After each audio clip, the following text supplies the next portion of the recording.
47-এ যেইভাবে ব্রিটিশ খেদাও আন্দোলনের মাধ্যমে এই বাংলাদেশের মধ্যে আমাদের কলিজার টুকরা যুবক থেকে শুরু করে আবার বৃদ্ধা বনিতা ঘর থেকে বের হয়ে এই 47-এর ভূমিকায় বাংলা বিহার উড়িষ্যায় এই বাংলা বিহার উড়িষ্যার বাঙালিদের ভূমিকায় সবচেয়ে অগ্রাধিকার থাকার পরে 1947 সালে ব্রিটিশ খেলাও আন্দোলনের মাধ্যমে এই বাঙালিরা প্রমাণ করেছে তারা বীরের জাতি। সেই ধারাবাহিকতায় 1952 সালে এ বাঙালি জাতি তাদের ভাষা রক্ষা করার জন্য ভাষার আন্দোলনে যখন নেমেছে, এই বাংলা ভাষাকে আন্তর্জাতিক মর্যাদা দিতে তারা বাধ্য হয়েছে। সেই ধারাবাহিকতায় এই বাঙালি জাতি যখন 71 সালে তারা অস্ত্র ধরেছে, আবার বৃদ্ধা বনিতা যুবক যখন ঘর থেকে বের হয়েছে, তখন পাক হানাদার আমার বাংলার এই পটভূমি ছেড়ে আপন দেশে যেতে বাধ্য হয়েছে। এই বাঙালি জাতির এই কলিজার টুকরা যুবকেরা আবার যখন তারা 2024 সালের 5 আগস্টে যখন তারা ঘুরে দাঁড়িয়ে ফ্যাসিস্টের বিরুদ্ধে যখন তারা রাস্তায় নেমেছে, 16 বছরের আগ্রাসন, তাদের সেই সম্মেলন, তাদের সেই আন্দোলন, তাদের সেই ক্ষমতা, তাদের সেই রাখার সমস্ত পদ্ধতি সব কিছু ত্যাগ করে 45 মিনিটও সময় পায় নাই বঙ্গভবন থেকে পালাতে বাধ্য হয়েছে। কথা ঠিক কিনা বলেন? ঠিক সেই ধারাবাহিকতায় থামেন, তাকবীর, সময় কম। সেই ধারাবাহিকতায় এই বাঙালিদেরকে নতুন করে সিদ্ধান্ত নিতে হবে। 47 সালে যদি আন্দোলন করে আমরা সফল হতে পারি, আমরা 52 সালে আন্দোলন করে যদি সফল হতে পারি, আমরা 71 আন্দোলন করে যদি সফল হতে পারি, আমরা 24 আন্দোলন করে যদি সফল হতে পারি, 52 বছর স্বাধীনতার হয়ে গেল, এখন পর্যন্ত বাঙালির কপালের সেই ঘন কালো অন্ধকারচ্ছন্ন সূর্যটা সরে যায় নাই। এই হাত থেকে ওই হাতে যায়, যারাই আসে তারাই জুলুম শুরু করে দেয়। এখন নতুন করে সিদ্ধান্ত নিতে হবে। ও বুদারুর যুবক ভাইরা, ও লালমনিরহাটের যুবক ভাইরা, আমার বৃদ্ধ বাবাজিরা, আপনাদেরকে শপথ গ্রহণ করতে হবে। ঠকতে ঠকতে আমরা এখন আমাদের দেয়াল, আমাদের পিঠ দেয়ালে ঠেকে গেছে, আর আমরা ঠকতে চাই না। এখন যেহেতু সময় এসেছে আরেকটা বার এই কোরআনের রাজকে বাংলার জমিনে প্রতিষ্ঠার জন্য, এই কোরআনের পতাকা উড্ডীনের জন্য, কোরআন ভিত্তিক সংসদ পরিচালনার জন্য, এই দেশের মানুষকে আবার সোনালী শাসন ফিরিয়ে দেওয়ার জন্য, জান্নাতি পরিবেশ কায়েম করার জন্য আরেকটা বার যদি ডাক দেওয়া হয়, এই লালমনিরহাটের যুবক ভাই থেকে শুরু করে আবার বৃদ্ধা বনিতা রাজপথে নেমে জীবন দিয়ে হলেও, রক্ত দিয়ে হলেও এই কোরআনের রাজকে বাংলার জমিনে প্রতিষ্ঠার জন্য কারা কারা রাজি আছেন? দুটি হাত তুলে আল্লাহকে দেখা।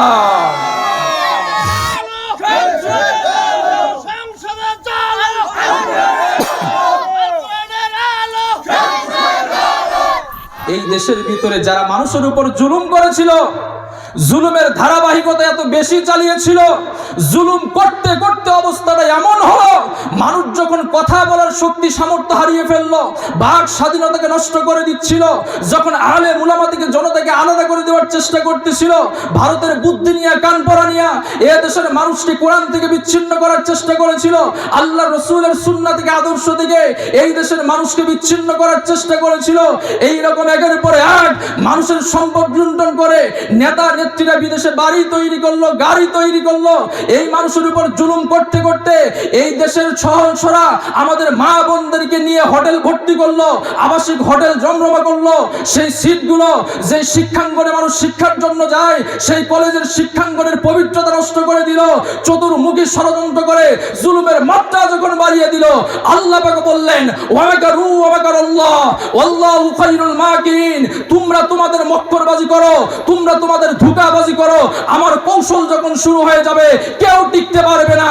এত মসনদ থাকার পরেও, বাড়ি গাড়ি থাকার পরেও এই দেশের ভিতরে কোনো জালিমের স্থান হয় নাই। কথা ঠিক কিনা বলেন? রসুলের শান আর মান, বুজুর্গিয়ার সম্মান এত বেশি হওয়ার পরে এই রসুলের ইজ্জতের কথা আমরা বলি, আদর্শের কথা বলি, আপনাদের সহ্য হয় না। এই রসুলের শান মান বুজুর্গি সম্মানের কথাগুলো সাধারণ মুসলমান যতটুকু না জানে, নাস্তিক মুরতাদেরা এগুলো গবেষণা করার পর আল্লাহ রসুলের শান মান বুজুর্গি সম্মান যাতে আলেম উলামা না বলতে পারে, এজন্যই তারা বুদ্ধি করে পরামর্শ করে তাফসীর মাহফিলে বাধা প্রদান করছে। কথা ঠিক কিনা বলে? এই কথাই যদি বাস্তবায়িত হয়, আল্লাহর সৃষ্টির মধ্যে আল্লাহর রাসূলের সম্মান যদি সবচেয়ে বেশি হয়, এই দেশের ভিতরে আমরা এতদিন পর্যন্ত আন্দোলন করেছিলাম, যদি কোনো দলীয় নেতার বিরুদ্ধে বলা হয় তাহলে মুহূর্তের ভিতরে তাকে অ্যারেস্ট করা হয়, গ্রেফতার করা হয়। যদি কোনো সম্মানী মানুষের সামনে কিছু বলা হয় তাহলে তার বিরুদ্ধে বলার কারণে তাকে গ্রেফতার করা হয়, মানহানির মামলা করা হয়। আর যাকে তৈরি না করলে কুল কায়নাতের কোনো কিছুই তৈরি হতো না, আসমান জমিন তৈরি হতো না, কোনো নেতা তৈরি হতো না, কোনো দল তৈরি হতো না, কোনো অবস্থা তৈরি হতো না। সেই রাসূলের শানে যে নাস্তিক আর মুরতাদেরা বারবার বিরুদ্ধাচরণ করেছে, তাদের একমাত্র শাস্তি মৃত্যুদণ্ড দিতে হবে। বারবার আন্দোলন করার পরেও মুসলমানেরা সফল হতে পারে নাই। এখন বৈষম্য বিরোধী আন্দোলন চলার পরে এখন বৈষম্য আস্তে আস্তে দূর হতে যাচ্ছে। এখন তৌহিদে মুসলিম জনতা যদি উলামায়ে কিরামের সাথে থাকে আর মসজিদের প্রত্যন্ত অঞ্চল থেকে উলামায়ে কিরাম যদি ভূমিকা পালন করে, নেতৃত্ব যদি দেয়, এই নেতৃত্ব যেতে যেতে ঢাকার রাজধানী যখন যাবে, এই রাজধানীর ইমাম সাহেবেরা যখন বক্তব্য দিবে, এই বক্তব্যের পরে আল্লাহর রাসূলের বিরুদ্ধে যারা আচরণ করবে তাদের একমাত্র শাস্তি মৃত্যুবরণ দিতে হবে। এই আন্দোলনটা আরেকটা বার তোলার দরকার আছে না নাই? আর একটু জোরে বলেন, আছে না নাই?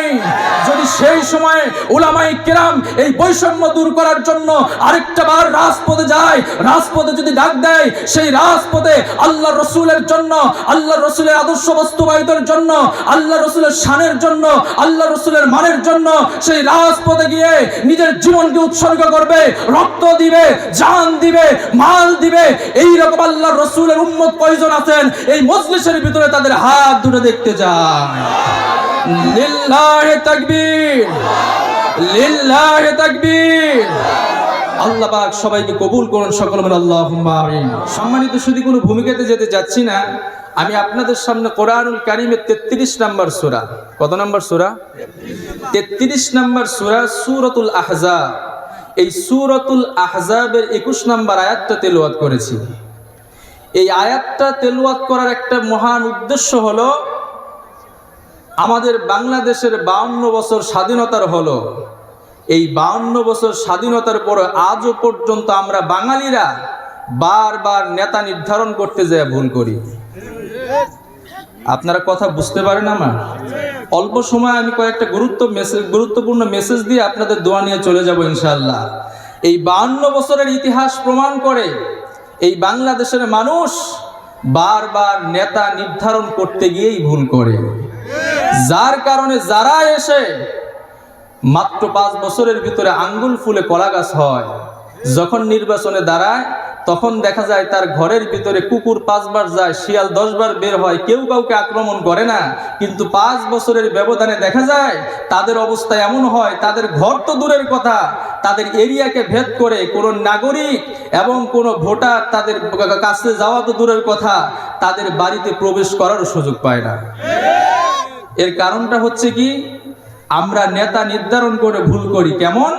হয়তো ডান হাত, নয়তো বাম হাত, হয়তো আপা, নয়তো খালেদা, এইরকম করে করে আমরা তাদের আঙ্গুল ফলে এত বেশি কলা গাছ বানিয়েছি।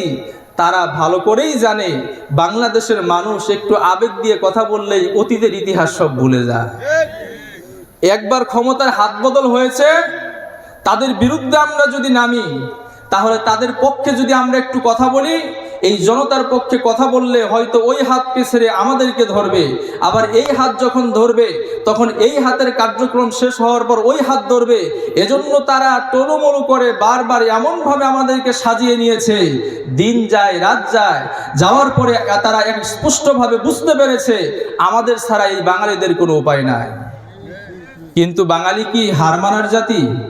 জোরে কর না কেন, হার মানার জাতি? সময় এসেছে ঘুরে দাঁড়াবার। 47-এ যেইভাবে ব্রিটিশ খেদাও আন্দোলনের মাধ্যমে এই বাংলাদেশের মধ্যে আমাদের কলিজার টুকরা যুবক থেকে শুরু করে আবার বৃদ্ধা বনিতা ঘর থেকে বের হয়ে এই 47-এর ভূমিকায় বাংলা বিহার উড়িষ্যায়, এই বাংলা বিহার উড়িষ্যার বাঙালিদের ভূমিকায় সবচেয়ে অগ্রাধিকার থাকার পরে 1947 সালে ব্রিটিশ খেলাও আন্দোলনের মাধ্যমে এই বাঙালিরা প্রমাণ করেছে তারা বীরের জাতি।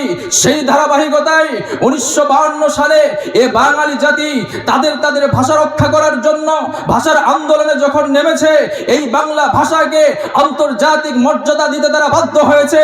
সেই ধারাবাহিকতায় এই বাঙালি জাতি যখন 71 সালে তারা অস্ত্র ধরেছে, আবাল বৃদ্ধা বনিতা যুবক যখন ঘর থেকে বের হয়েছে, তখন পাক হানাদার আমার বাংলার এই পটভূমি ছেড়ে আপন দেশে যেতে বাধ্য হয়েছে। এই বাঙালি জাতির এই কলিজার টুকরা যুবকেরা আবার যখন তারা 2024 সালের 5 আগস্টে যখন তারা ঘুরে দাঁড়িয়ে ফ্যাসিস্টের বিরুদ্ধে যখন তারা রাস্তায় নেমেছে, 16 বছরের আগ্রাসন, তাদের সেই সম্মেলন, তাদের সেই আন্দোলন, তাদের সেই ক্ষমতা, তাদের সেই রাখার সমস্ত পদ্ধতি সব কিছু ত্যাগ করে 45 মিনিটও সময় পায় নাই, বঙ্গভবন থেকে পালাতে বাধ্য হয়েছে। কথা ঠিক কিনা বলে? ঠিক সেই ধারাবাহিকতায় থামেন, তাকবীর দেন, সময় কম। সেই ধারাবাহিকতায় এই বাঙালিদেরকে নতুন করে সিদ্ধান্ত নিতে হবে। 47 সালে যদি আন্দোলন করে আমরা সফল হতে পারি, আমরা 52 সালে আন্দোলন করে যদি সফল হতে পারি, আমরা 71 আন্দোলন করে যদি সফল হতে পারি, আমরা 24 আন্দোলন করে যদি সফল হতে পারি, 52 বছর স্বাধীনতার হয়ে গেল, এখন পর্যন্ত বাঙালির কপালের সেই ঘন কালো অন্ধকারচ্ছন্ন সূর্যটা সরে যায় নাই। এই হাত থেকে ওই হাতে যায়, যারাই আসে তারাই জুলুম শুরু করে দেয়। এখন নতুন করে সিদ্ধান্ত নিতে হবে। ও বুদারুর যুবক ভাইরা, ও লালমনিরহাটের যুবক ভাইরা, আমার বৃদ্ধ বাবাজিরা, আপনাদেরকে শপথ গ্রহণ করতে হবে।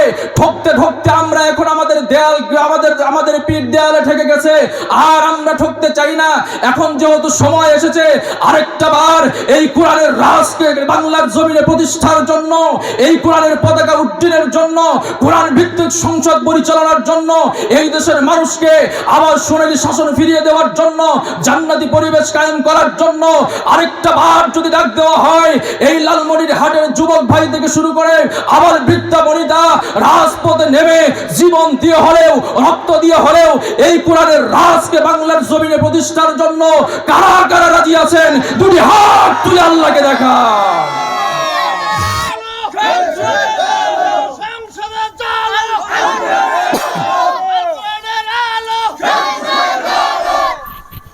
সম্মানিত সুধী, এই স্লোগানগুলো আমরা অনেক দিন থেকেই দেই, কিন্তু কাজে লাগে না। যখন সময় আসে একটা লাল চায়ের শুকনা মুড়ি পাইলে আমরা সব ভুলে যাই। এই দেশের ভিতরে আলেম উলামা কোরআন হাদিসের গবেষণার মাধ্যমে বক্তব্য দিতে দিতে বক্তা স্টেজে বসেই বক্তা তাদের লাঞ্চ ফাস্ট হয়ে মুহূর্তের ভিতরে শহীদ হয়ে যায়। এই দেশের ভিতরে এই মানুষকে বোঝানোর জন্য বক্তারা রাস্তাঘাটে যেখানে সেখানে অ্যাক্সিডেন্ট হয়ে পড়ে থাকে। এই দেশের আলেম উলামা এই মানুষকে বোঝানোর জন্য এই কোরআনের দাওয়াত নিয়ে জায়গায় জায়গার ভিতরে হাতের ভিতরে হ্যান্ডকাপ পরে 1 নয় 2 নয় 12 13 14 এমন ইতিহাস আছে, 16 বছর তারা জেলের ভিতরে থেকেছে। এরপরেও তারা ফাঁসি বরণ করেছে। তারা কারাদণ্ডের সেই প্রকৃষ্টের ভিতরে জীবনকে বাড়ি দিয়ে দিয়েছে, আয়না ঘরের মধ্যে থেকেছে।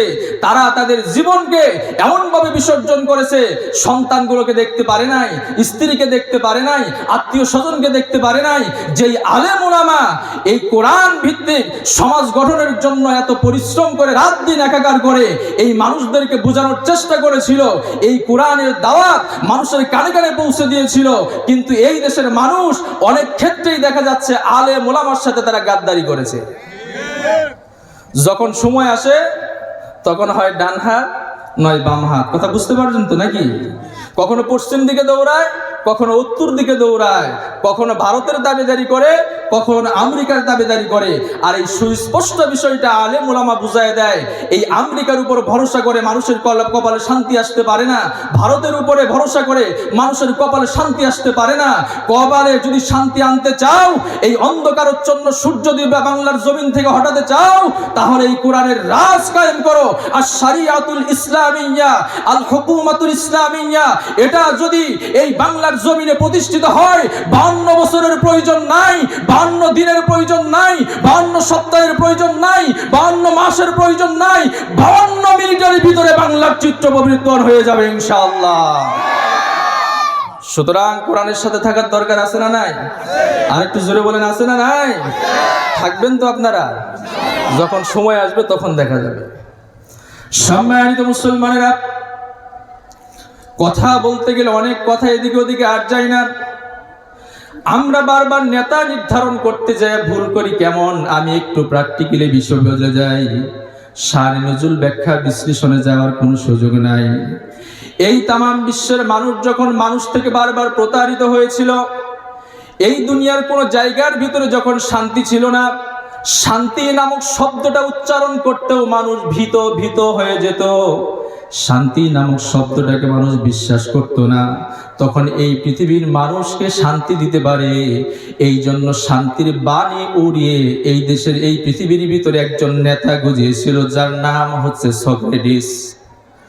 যেহেতু আপনাদের এলাকার শিক্ষিত মানুষ, সেহেতু কথাগুলো বললে বুঝতে পারবেন। এই পৃথিবীর মানুষ শান্তি নির্ধারণের জন্য সক্রেটিসকে নেতা মেনেছিল। অমুসলমানেরা সক্রেটিসের জীবনী যারা জানেন তারা বলতে পারবেন এই সক্রেটিস এমন একজন ব্যক্তিত্ব ছিল, আবিষ্কার করে মানুষকে শান্তি দিবে কোথায়, মুক্তি দিবে কোথায়, নিজের জীবনে শান্তি স্থাপিত করতে পারে নাই। পরবর্তীতে সক্রেটিস নিজের কষ্ট সহ্য করতে না পেরে, নিজেই শান্তি না পেয়ে সে আত্মহত্যা করে মৃত্যুবরণ করেছে।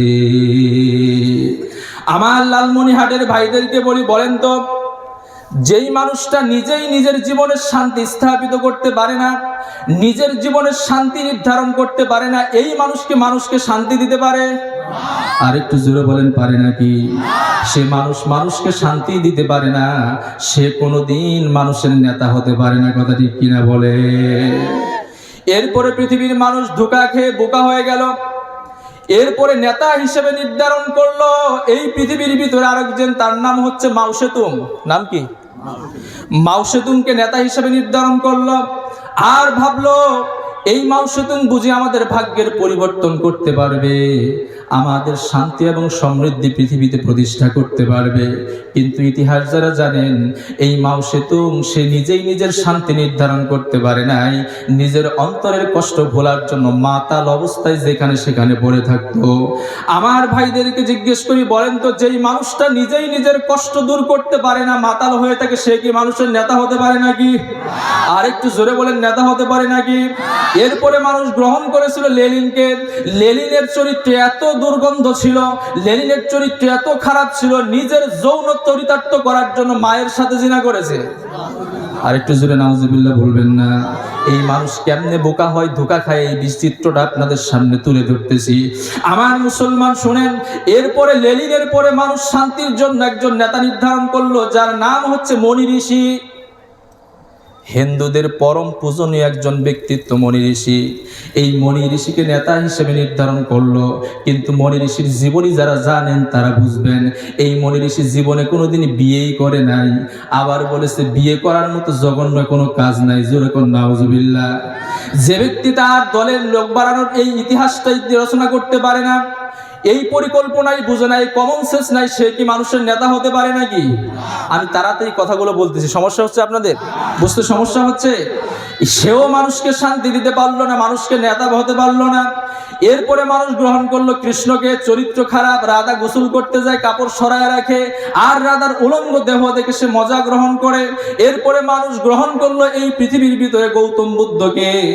বাবার অনেক টাকা ছিল, সেই টাকার গরমে ধনী পরিবারের সাথে আত্মীয় করে থেকে বিয়ে করালো। বিয়ে করানোর পর সুন্দর স্ত্রী ঘরে রেখে গাছের নিচে এসে উলঙ্গ হয়ে পায়ের উপরে পা দিয়ে বলে ওম শান্তি, ওম শান্তি। এইরকম করে নতুন একটি ধর্ম আবিষ্কার করলো, যার নাম হচ্ছে বৌদ্ধ ধর্ম। এই রকম করে প্রত্যেকটি মানুষের চরিত্রের ভিতরে কোনো না কোনো একটা সমস্যা থাকবেই। কিন্তু মুসলমান, আপনাদেরকে জানায় দেই, আল্লাহ পাক আমাদেরকে বলেছেন এমন একজন রাসূলের কথা, আর বুঝাচ্ছেন দুনিয়ার মানুষ, সব নেতার চরিত্রের ভিতরে সমস্যা আছে, সব নেতার চরিত্রের ভিতরে কোনো না কোনো কমতি আছে, কোনো না কোনো দিক থেকে ত্রুটি আছে। সুতরাং এই নেতা দিয়ে পৃথিবীতে কোনো দিন শান্তি পাবে না। যদি নেতা হিসেবে গ্রহণ করতে পারো আমার রাসূলকে, দুনিয়াতেও কোনো চিন্তা থাকবে না, আখিরাতেও কোনো চিন্তা থাকবে না। জোরে বলেন সুবহানাল্লাহ, আর একটু জোরে বলেন সুবহানাল্লাহ। এজন্য রব্বুল আলামিন ডেকে বলে দেন, লাকাদ কানা লাকুম ফি রাসূলিল্লাহি উসওয়াতুন হাসানা। জোরে জোরে বলেন আল্লাহু আকবার, আর একটু জোরে বলেন আল্লাহু আকবার। আল্লাহ পাক জানায়া দিলেন, ও দুনিয়ার মানুষ, কার ভিতরে তোমরা তোমাদের শান্তি খোঁজো? শান্তির জন্য আমার বিধানকে বাস্তবায়িত করে এই পৃথিবীর মানুষের জন্য শান্তি নির্ধারণ করতে যিনি পারে তিনি হচ্ছে আমাদের কলিজার টুকরা নবীজি। পৃথিবীর যত নেতা দেখলে প্রত্যেকটা নেতার চরিত্রের ভিতরে সমস্যা আছে না নাই? আর একটু জোরে বলেন, সমস্যা আছে না নাই?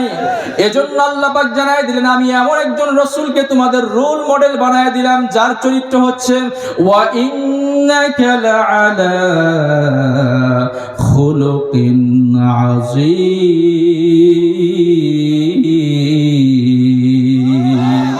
এমন একজন রাসূলের মধ্যে তোমাদের আদর্শ রাখলাম যিনার চরিত্র এতটা উন্নত, আল্লাহ পাক সাক্ষ্য দিচ্ছেন যার চরিত্রের মতো উত্তম চরিত্র আর কারো হতে পারে না। আল্লাহু আকবার বলবেন না? আর একটু জোরে কি আল্লাহু আকবার বলবেন না? এই জন্য পৃথিবীর নেতারা চাইবে আপনার চরিত্র ধ্বংস করার জন্য, আপনার চরিত্রে খুঁত বের করার জন্য, কারণ তাদের নিজেরই চরিত্র ঠিক নাই। কথা ঠিক কিনা বলেন? এজন্য রাসূলের আদর্শ থেকে মানুষকে সরানোর চেষ্টা করবে। আমরা যারা কোরআন প্রেমিক, আমরা যারা মুসলমান মায়ের মুসলমান সন্তান, মুসলমান বাবার মুসলমান সম্পদ, এইবার একটা সময় এসেছে 24-এর আন্দোলনের পরে বারবার ধোঁকা খাওয়ার পরে আমরা সমস্ত নেতার পথকে ছেড়ে দিব, বিশ্ব নবীর পথ ধরবো। রাজি আছে না নাই? আর একটু জোরে বলেন, আছে না নাই? এজন্য পৃথিবীর ভিতরে কেউ কখনো স্থায়ী হয় না। ক্ষমতার দাপট দেখিয়ে কেউ কোনোদিন টিকতে পারে না। পারে? জোরে কোন পারে? যেই অনৈতিক চরিত্রের নেতাকে আপনি গ্রহণ করেছেন সেও থাকতে পারে না, তার ফর্মুলাও থাকতে পারে না। এই জন্য দেখলাম আমরা বাংলার জমিনের ভিতরে সবচেয়ে বেশি শাসন করলো আমাদের যে সাবেক প্রধানমন্ত্রী ছিল, 16 বছর শাসন করলো, এত মডেল মসজিদ তৈরি করলো, মানুষের ঘর বাড়ি বানায় দিল, মুক্তিযোদ্ধাদের নিবাস তৈরি করে দিল, মুক্তিযোদ্ধাদের ভাতা বাড়ায় দিল, আবার চাকরিজীবীদের বেতন ডবল করে দিল, পেনশন ডবল করে দিল। কিন্তু এরপরেও টিকতে পারে না, কারণ তার 1 নাম্বার বদ অভ্যাস ছিল চরিত্রে ঠিক নাই, সে মানুষের উপর জুলুম করতে। কথা ঠিক কিনা বলে? এজন্য আল্লাহ পাক কোনো জুলুমের পক্ষে নাই, আল্লাহ পাক কোনো জালিমের পক্ষে নাই, আল্লাহ পাক হচ্ছে মাজলুমের পক্ষে। এজন্য আল্লাহর রাসূল বলেছেন, ইত্তাকি দাওয়াতাল মাজলুম বাইনাহু ওয়া বাইনাল্লাহি হিজাব।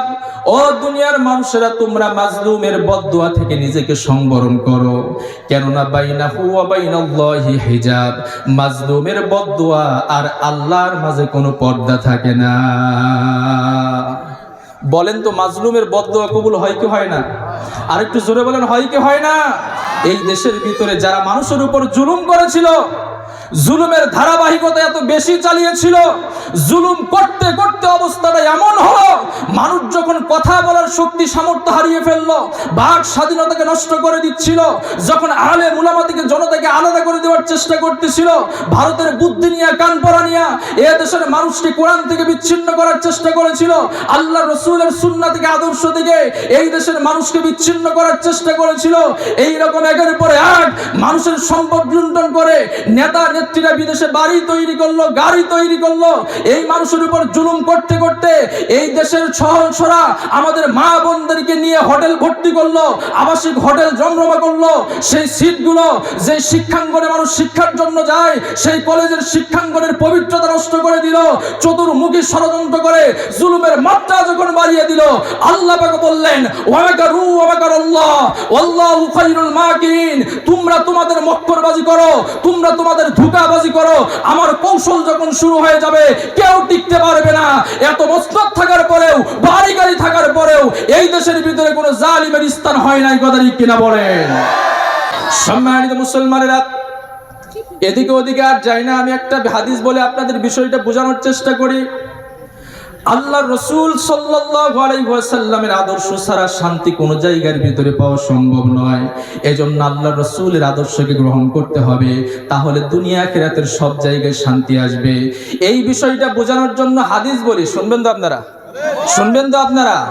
আল্লাহর রাসূল বলেন, ফাতহুল বারীর ভিতরে এসেছে, ফাতহুল বারীর মধ্যে এসেছে, যখন আল্লাহর রাসূলের হাদিস থেকে হাদিস মানুষের সামনে উপস্থাপন করা হয়, ওই সময় কোনো মানুষেরা যদি সেই হাদিসকে মনোযোগ সহকারে শুনে, আল্লাহর রাসূল রওজা থেকে তাদের জন্য দোয়া করে। আরেকটু জোরে সুবহানাল্লাহ বলবেন না? আল্লাহ রাসূল সাল্লাল্লাহু আলাইহি ওয়াসাল্লামের একজন জলিল কদর সাহাবী, তার নাম হচ্ছে সাদ সালামি। সাদ সালামি রাদিয়াল্লাহু তাআলা আনহু আল্লাহ রাসূলের কাছে এসে মারাত্মক ধরনের কান্না শুরু করে দিল, চোখের পানি বেয়ে পড়তেছে। আল্লাহ রাসূল ডাক দিয়ে বলতেছে, সাদ সালামি তুমি কান্না করতেছো কেন? সাদ সালামি ডেকে বলতেছে, ইয়া রাসূলুল্লাহ, ইয়া হাবিবাল্লাহ, আমি বুঝি আপনার সাথে জান্নাতে যেতে পারবো না। চিন্তা আছে না নাই? আরেকটু জোরে বলেন, আছে না নাই? আল্লাহ রাসূল বললেন, এ কথা তুমি কেন বললে? তুমি কি আমার রক্ত ঝরায় ইসলামের কালিমা কি গ্রহণ করো নাই? তুমি কি কালিমা পড়ো নাই? সাদ সালামি ডেকে বলতেছি, ইয়া রাসূলুল্লাহ, ইয়া হাবিবাল্লাহ, আজ থেকে 8 মাস আগে আপনার নুরানি হাত থেকে আমি ইসলামের কালিমা পড়ে মুসলমান হয়ে গেছি। আরেকটু জোরে সুবহানাল্লাহ বলবেন না? আল্লাহর রাসূল ডেকে বললেন, তাহলে তোমার কান্নার কারণটা কি? সাদ সালামি ডেকে বলতেছি, ইয়া রাসূলুল্লাহ, ইয়া হাবিবাল্লাহ, আমি মুসলমান হওয়ার পর থেকে আপনাকে আদর্শিক নেতা মেনে আপনার প্রতিটি সুন্নাহকে আমি ফলো করি, কিন্তু আমার মনে হচ্ছে একটা সুন্নত আমি পালন করতে পারছি না, যার কারণে মনে হচ্ছে আমি বুঝি আপনার সাথে জান্নাতে যেতে পারবো না। আল্লাহর রাসূল বললেন, কোন সে সুন্নাহ? সাদ সালামি ডেকে বললেন, ইয়া রাসূলুল্লাহ, ইয়া হাবিবাল্লাহ, এই তো কয়েকদিন আগে আপনি একটা হাদিস বলেছেন, আন নিকাহু মিন সুন্নতি ফামান রাগিবা আন সুন্নতি ফালাইসা মিন্নি। বিয়ে করা হচ্ছে আমার একটা সুন্নত, আর বিনা কারণে যে আমার সুন্নত থেকে মুখ ফিরিয়ে নেবে সে আমার উম্মতের অন্তর্ভুক্ত থাকতে পারবে না। সাদ সালামি ডেকে বলতেছি, ইয়া রাসূলুল্লাহ, ইয়া হাবিবাল্লাহ, আমি এই হাদিস শোনার পর থেকে মদিনাতুল মুনাওয়ারার বিয়ে উপযুক্ত এমন কোন কুমারীর ঘর নাই যে ঘরে আমি যাই না আর বিয়ের প্রস্তাব দেই নাই, কিন্তু কোনো মানুষ আমার সাথে তার মেয়েকে বিয়ে দেওয়ার জন্য প্রস্তুত নয়। আল্লাহর রাসূল ডেকে বললেন, কেন বিয়ে দেয় না, এর কারণটা কি? সাদ সালামি ডেকে বলতেছি, ইয়া রাসূলুল্লাহ, এই মদিনাতুল মুনাওয়ারায় আমার চাইতে কালো কোনো আর মানুষ নাই। এমনিতেই কালো আর কালো, এরপরে আমার মুখের মধ্যে বসন্তের দাগ, আমার ঠোঁটটা একটু বড়, অবস্থা তো এমন হয়ে গেছে আমাকে দেখলেই বাচ্চারা ভয় পেয়ে যায়। এই মদিনাতুল মুনাওয়ারায় যাদের হাট দুর্বল তারা আমাকে দেখেই তারা দূরে সরে যায়। অবস্থা এত বেকার হয়ে গেছে, কোনো বাচ্চা যদি বেশি দুষ্টামি করে তার মা ডাক দিয়ে বলে, ওই দেখো সাদ সালামি আসতেছে। এই কথা বলার সঙ্গে সঙ্গে বাচ্চাটা দুষ্টামি বন্ধ করে দেয়। আল্লাহর রাসূল বললেন, ব্যাপারটা তাই নাকি? তোমার মনের ভিতরে এত কষ্ট, তুমি বিয়ে করতে পারো না, এই কষ্ট, আমার সুন্নত আদায় করতে পারো না, এই কষ্ট, ঠিক আছে, তুমি তোমার নিজের চরিত্রের জন্য, তুমি তোমার নিজের কামনার জন্য যেহেতু বিয়ে করার জন্য প্রস্তুতি নেও নাই, আমার সুন্নতকে তুমি বাস্তবায়ন করার জন্য, আমার আদর্শকে বাস্তবায়ন করার জন্য যেহেতু তুমি বিয়ের সিদ্ধান্ত নিয়েছো, যাও, তোমার বিয়ের দায়িত্বটা আমি নিজে নিয়ে নিলাম। আর একটু জোরে সুবহানাল্লাহ বলবেন না? আল্লাহর রাসূল বললেন, অনেক লম্বা হাদিস, শর্ট করে বলতেছি। আল্লাহর রাসূল বললেন, যেহেতু তোমাকে কেউ মেয়ে দেয় নাই, তুমি লাঞ্ছিত হয়েছো, অপমানিত হয়েছো, এই মদিনাতুল মুনাওয়ারার সবচাইতে বড় ধনী, তার নাম হচ্ছে আমর ইবনুল ওয়াক্কাব আল কারজি। এই আমর ইবনুল ওয়াক্কাব আল কারজিকে তুমি চেনো? সাদ সালামি বলতেছি, ইয়া রাসূলুল্লাহ, তাকে চিনবো না কেন? তাকে সবাই তো এক নামে চিনে, এমনি তো অনেক বড় ধনী, তারপরে একটা গোত্র বনু সাকিব গোত্রের নেতা, তাকে কেন চিনবো না? আল্লাহর রাসূল বললেন, তুমি তার কাছে যাও, যাওয়ার পরে দরজার ভিতরে আঘাত করবা। কেমনে?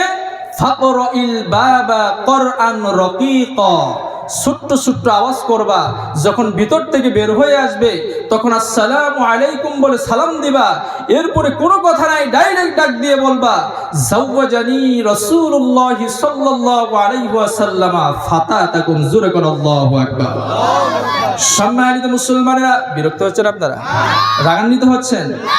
আল্লাহর রাসূল শিখিয়ে দিলেন, সাদ সালামির দরজায় নক করবে, নক করার পর যখন ঘর থেকে বের হয়ে আসবে সালাম দিবে, সালাম দেওয়ার পরে বলবে, সাওয়াজানি রাসূলুল্লাহ সাল্লাল্লাহু আলাইহি ওয়াসাল্লাম, ও আমর ইবনুল ওয়াক্কাব আল কারজি, আপনার অন্য কোনো সন্তান নাই, আপনার যে একমাত্র একটা ফাতাতা, আপনার যে একটা কুমারী সুন্দরী মেয়ে আছে, এই মদিনাতুল মুনাওয়ারার অদ্বিতীয় একটা মেয়ে, এই মেয়ের সাথে আল্লাহর রাসূল আমাকে বিয়ে দিয়ে দিয়েছে। দেখেন এই জায়গায় কি বলেছে, বলে নাই বিয়ের প্রস্তাব দিয়ে পাঠাইছে, জাওয়াজানি রাসূলুল্লাহ সাল্লাল্লাহু আলাইহি ওয়াসাল্লাম ফাতাতাকুম, বিয়ের প্রস্তাব দিয়ে পাঠা নাই, আপনার মেয়ের সাথে আল্লাহর রাসূল আমাকে বিয়েই দিয়ে দিয়েছে। এই শব্দটা খুব মারাত্মক আর সেনসিটিভ। আপনি আমি যত বড়ই ক্ষমতাশীল হই, যত বড়ই দলের নেতা হই, মসজিদের যত বড়ই খতিব হই, আমরা কি বলতে পারবো অমুকের মেয়ের সাথে অমুকে বিয়ে দিয়ে দিলাম? কথা বলেন না, পারবো? কিন্তু ভালো করে শুনেন, কেন আমরা রাসূলের আদর্শের কথা বলি, দুনিয়ার নেতাদের আদর্শ কেন ছাড়তে বলি? এই কথা বললে আপনাদের চুলকানি শুরু হয়। কেন আপনারা বুঝেন না? আল্লাহর রাসূল তিনি যেন ব্যক্তি না, তিনি হচ্ছে সৃষ্টির ভিতরে অদ্বিতীয়। সুবহানাল্লাহ বলবেন না? সৃষ্টির ভিতরে অদ্বিতীয়। আল্লাহর রাসূলের শান ও মান, বুজুর্গি আর সম্মান আল্লাহ পাক স্বয়ং তৈরি করে দিয়েছেন। আর ডেকে বলেছেন, ইয়া হাবিবি আনা ওয়া আনতা ওয়া মা সিওয়াকা খলাকতু লিআজালিক, হে আমার প্রিয় বন্ধু, আপনি আর আমি এছাড়া পৃথিবীতে যা কিছু আছে সব কিছু আমি আপনার মহব্বতেই তৈরি করেছি। এই কথা বলেই ক্ষান্ত হয় নাই। আল্লাহর রাসূলকে আল্লাহ পাক এত সম্মান দান করেছে। আল্লাহর রাসূল চাইলেই মানুষের একটা বিধান চালু করে দিতে পারত। এই বিধান যদি কেউ না মানত, তাকে মুসলমান হিসেবে সাহাবীরা মনে করতেন না, মুনাফিক হিসেবে জানতেন। আল্লাহর রাসূলের শান ও মান, বুজুর্গি আর সম্মান কোন সময় আল্লাহ পাক দান করেছিলেন? 27 রজবে মিরাজের রজনীতে আল্লাহ পাক যখন ধুলক বুলক ছাড়িয়ে প্রথম আসমানের উপরে, দ্বিতীয় আসমানের উপরে, তৃতীয় আসমানের উপরে, চতুর্থ আসমানের উপরে, পঞ্চম আকাশের উপরে, ষষ্ঠ আকাশের উপরে, সপ্তম আকাশের উপরে, সিদরাতুল মুনতাহার উপরে, লা মাকান লা জামান, এরপরে 70,000 নূরের পর্দা, এক পর্দা থেকে আরেক পর্দা 500 বছরের রাস্তা, এই রকম 70,000 পর্দার উপরে আল্লাহর আরশ। সেই আরশের মধ্যে কোন নবী যেতে পারে নাই। আল্লাহর রাসূলকে দাওয়াত করে আল্লাহ পাক সেই আরশে আজিমে যখন নিয়েছিলেন, আল্লাহ রাসূলের পায়ের নিচে 7 আসমান ছিল, 7 জমিন ছিল, সিদরাতুল মুনতাহা ছিল, জান্নাত ছিল, জাহান্নাম ছিল। এত বেশি উপরে নেওয়ার পরে আল্লাহ পাক সেই মিরাজের রজনীতে আল্লাহ রাসূলকে এত শান মান বুজুর্গি সম্মান দান করেছিলেন। এই পৃথিবীর মানুষের জন্য আল্লাহর রাসূল নিজেই যেটা সিদ্ধান্ত নিতেন, তিনি শায়ের হিসেবে সেটাই ইসলামের বিধান হয়ে যেত। চিল্লায়া কেন আল্লাহু আকবার? আর একটু জোরে বলেন আল্লাহু আকবার। সেই রাসূলের শান আর মান, বুজুর্গি আর সম্মান এত বেশি হওয়ার পরে এই রাসূলের ইজ্জতের কথা আমরা বলি, আদর্শের কথা বলি, আপনাদের সহ্য হয় না। এই রাসূলের শান মান বুজুর্গি সম্মানের কথাগুলো সাধারণ মুসলমান যতটুকু না জানে, নাস্তিক মুরতাদেরা এগুলো গবেষণা করার পর আল্লাহ রাসূলের শান মান বুজুর্গি সম্মান যাতে আলেম উলামা না বলতে পারে, এজন্যই তারা বুদ্ধি করে পরামর্শ করে তাফসীর মাহফিলে বাধা প্রদান করছে। কথা ঠিক কিনা বলে? এই কথাই যদি বাস্তবায়িত হয়, আল্লাহর সৃষ্টির মধ্যে আল্লাহর রাসূলের শান মান যদি সবচেয়ে বেশি হয়, এই দেশের ভিতরে আমরা এতদিন পর্যন্ত আন্দোলন করেছিলাম, যদি কোনো দলীয় নেতার বিরুদ্ধে বলা হয় তাহলে মুহূর্তের ভিতরে তাকে অ্যারেস্ট করা হয়, গ্রেফতার করা হয়। যদি কোনো সম্মানী মানুষের সামনে কিছু বলা হয় তাহলে তার বিরুদ্ধে বলার কারণে তাকে গ্রেফতার করা হয়, মানহানির মামলা করা হয়। আর যাকে তৈরি না করলে কুল কায়নাতের কোনো কিছুই তৈরি হতো না, আসমান জমিন তৈরি হতো না, কোনো নেতা তৈরি হতো না, কোনো দল তৈরি হতো না, কোনো অবস্থা তৈরি হতো না। সেই রাসূলের শানে যে নাস্তিক আর মুরতাদেরা বারবার বিরুদ্ধাচরণ করেছে, তাদের একমাত্র শাস্তি মৃত্যুদণ্ড দিতে হবে। বারবার আন্দোলন করার পরেও মুসলমানেরা সফল হতে পারে নাই। এখন বৈষম্য বিরোধী আন্দোলন চলার পরে এখন বৈষম্য আস্তে আস্তে দূর হতে যাচ্ছে। এখন তাওহীদে মুসলিম জনতা যদি উলামায়ে কেরামের সাথে থাকে আর মসজিদের প্রত্যন্ত অঞ্চল থেকে উলামায়ে কেরাম যদি ভূমিকা পালন করে, নেতৃত্ব যদি দেয়, এই নেতৃত্ব যেতে যেতে ঢাকার রাজধানী যখন যাবে, এই রাজধানীর ইমাম সাহেবেরা যখন বক্তব্য দিবে, এই বক্তব্যের পরে আল্লাহর রাসূলের বিরুদ্ধে যারা আচরণ করবে তাদের একমাত্র শাস্তি মৃত্যুবরণ দিতে হবে। এই আন্দোলনটা আরেকটা বার তোলার দরকার আছে না নাই?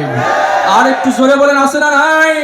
যদি সেই সময় উলামায়ে কেরাম এই বৈষম্য দূর করার জন্য আরেকটা বার রাজপথে যায়, রাজপথে যদি ডাক দেয়, সেই রাজপথে আল্লাহর রাসূলের জন্য, আল্লাহর রাসূলের আদর্শ বাস্তবায়িতের জন্য, আল্লাহর রাসূলের শানের জন্য, আল্লাহর রাসূলের মানের জন্য সেই রাজপথে গিয়ে নিজের জীবনকে উৎসর্গ করবে, রক্ত দিবে, জান দিবে, মাল দিবে। এই রকম আল্লাহর রাসূলের উম্মত কয়জন আছেন এই মজলিসের ভিতরে? তাদের হাত দুটো দেখতে চান। লিল্লাহি তাকবীর, লিল্লাহি তাকবীর। আল্লাহ পাক সবাইকে কবুল করুন, সকলে বলেন আল্লাহুম্মা আমিন। বিরক্ত হচ্ছেন আপনারা? রাগান্বিত হচ্ছেন? সম্মানিত মুসলমানেরা, এইবার সাত সালামির কথাগুলো বুঝলেন। আল্লাহর রাসূল বললেন তার সাথে বিয়ে দিয়ে দিলাম। এখন আল্লাহর রাসূলের এই কথাগুলো নিয়ে সাদ সালামি যখন চলে গেছে আমর ইবনুল আখাব আল কারজির কাছে, গিয়ে বলতেছে তোমার মেয়ের সাথে আমার বিয়েটা দিয়েই দিয়েছে। এই কথা শোনার পরে আমর ইবনুল আখাব আল কারজি চিন্তা করলেন, হায়রে কোথায় আমার মেয়ে আর কোথায় এই ছেলে। 19 আর 20 হলে একটা কথা হয়, এর তো কোনো নাম্বারই নাই। যার মুখটা কালো, চেহারাটা কালো, এরপরে বসন্তের দাগ, আবার ঠোঁটটা অনেক বড় বড়। আর আমার মেয়ে হচ্ছে মদিনাতুল মুনাওয়ারা একটা অপরূপা তন্নি সুন্দরী মেয়ে, এর সাথে কেমনে যায়? এই বুঝি আমার সাথে বাটপারি করতেছে। হাদিসের ভিতরে এসেছে।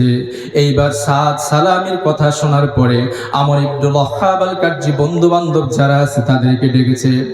ডাকার পরে কি করলো? ফারুদ্দুহু রাদ্দান কবিহা, মারাত্মক ধরনের অপমান করলো। কোন বর্ণনা এসে তাকে কিছু মার দিল। এই মার খাওয়ার পরে সাদ সালামি চলে আসলেন আল্লাহর রাসূলের কাছে। আল্লাহর রাসূলের কাছে আসার পর যখন কান্না শুরু করে দিলেন, এইবার সাদ সালামি ঘরে প্রবেশ করবে। ঘরে প্রবেশ করার পর যখন দরজাটা খুলে লাগিয়ে দিয়েছে, লাগানোর পর সামনে যখন আগায়, তখন তাকায় দেখে তার মেয়েটা পাহাড়ের মতো তার সামনে দাঁড়ায় গেছে। ডাক দিয়ে বলতেছে, ইয়া আবাতা আন্নাজাত আন্নাজাত আন্নাজাত, ও আমার বাবা, আল্লাহর রাসূল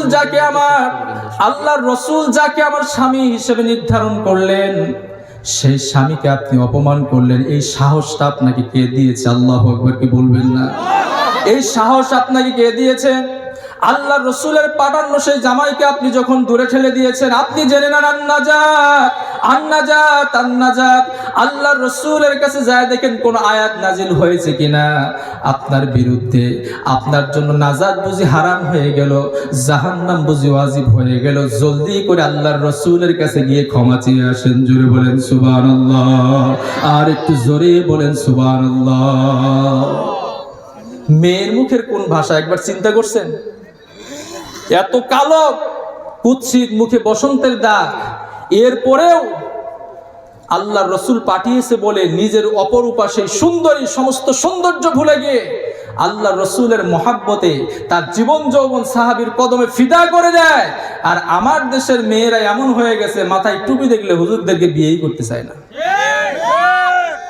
বাবাকে ডাক দিয়ে বলে, প্রয়োজন হলে সারা জীবন গার্মেন্টসে খাবো, গার্মেন্টস করব, প্রয়োজন হলে তোমার বাড়ির দাসী বারান্দে হয়ে থাকবো, কিন্তু আমাকে হুজুরের কাছে বিয়ে দিও না। কারণ হুজুরের মধ্যে বিয়ে দিলেই টুপলা করে বুরকার মধ্যে ঢুকায় রাখবে।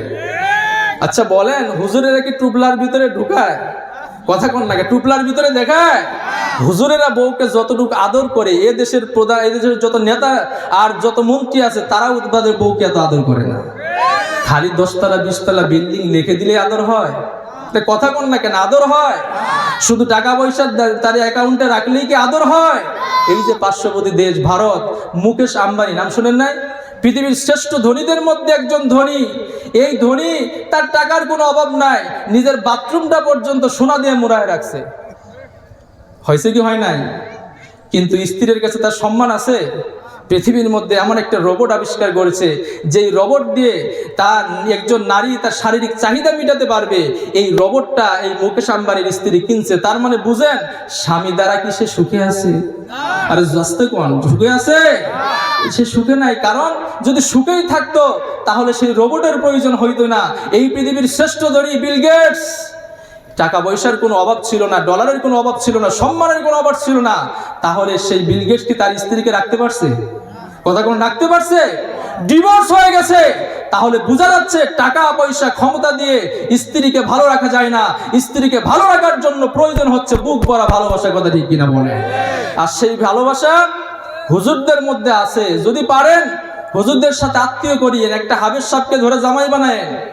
কারণ কিয়ামতের দিন যখন সব কিছু বেকার হয়ে যাবে, আপনার সন্তান সন্ততি মুখ ফিরিয়ে নিবে, বন্ধু বান্ধব মুখ ফিরিয়ে নিবে, সেই দিন যদি আপনার বিপদে কাজে লাগে, একটা হাবের সাবি সুপারিশ করতে পারে। কথা ঠিক কিনা বলেন? আর একটু জোরে বলেন, কথা ঠিক কিনা? এই জন্য এই দেশের নাস্তিক আর মুরতাদেরা এই দেশের নারীদেরকে ঘর থেকে বের করে অনলাইনের বিভিন্ন বিজ্ঞপ্তির মাধ্যমে, বিভিন্ন অ্যাডভার্টাইজের মাধ্যমে, বিভিন্ন প্রলোভন দেখিয়ে ঘর থেকে বের করে বিভিন্ন প্রসৌধনের ভিতরে রেখে তারা এমন ভাবে মহিলাদের মাথাটাকে ধুলাই করেছে, এখন এই মহিলারা শুধু নায়কদের পছন্দ করে কিন্তু হুজুরদের পছন্দ করে না। কথা ঠিক কিনা বলেন?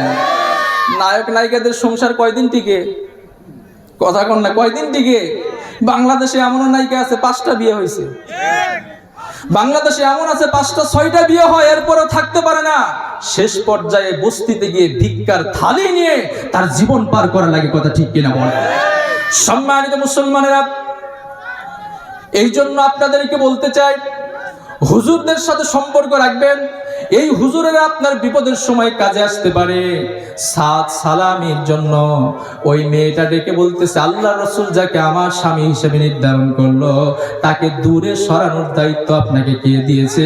আমার মনে হয় আপনার জন্য বুঝি নাজাত হারাম হয়ে গেছে।